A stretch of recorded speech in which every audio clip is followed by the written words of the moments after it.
I've never seen, Rach, a more humble, more transparent, more just a reachable superstar than LeBron. Like, that's what I love the most about him, how real he is and how he speaks up when it's time to use his voice.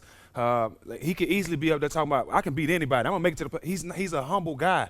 And we've never had a superstar that humble and handle the things the way he handles. I just got to give him kudos for that. That interview said a lot about him. Was there anything you liked from there? Yeah, it was great. I thought he was very, very honest, Yeah. very open.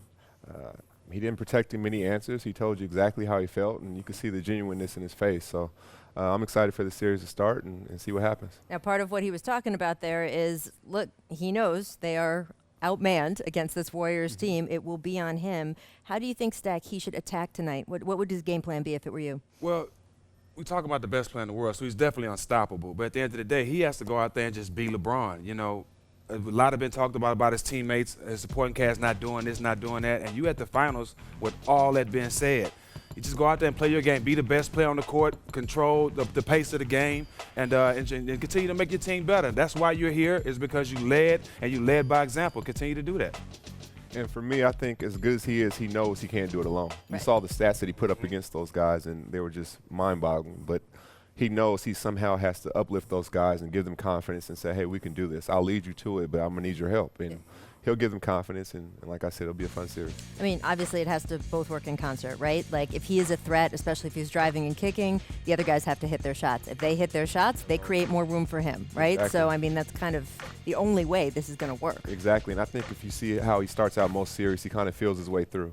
I'm not sure he'll have the luxury to feel it's quite as long going against the Warriors with the firepower they have, but if he can do it and kind of pick his spots and still get guys easy shots, and like you said, if they're making shots, it makes everybody's job a lot easier. Then with LeBron, you know, you got to think he needs 4 more wins.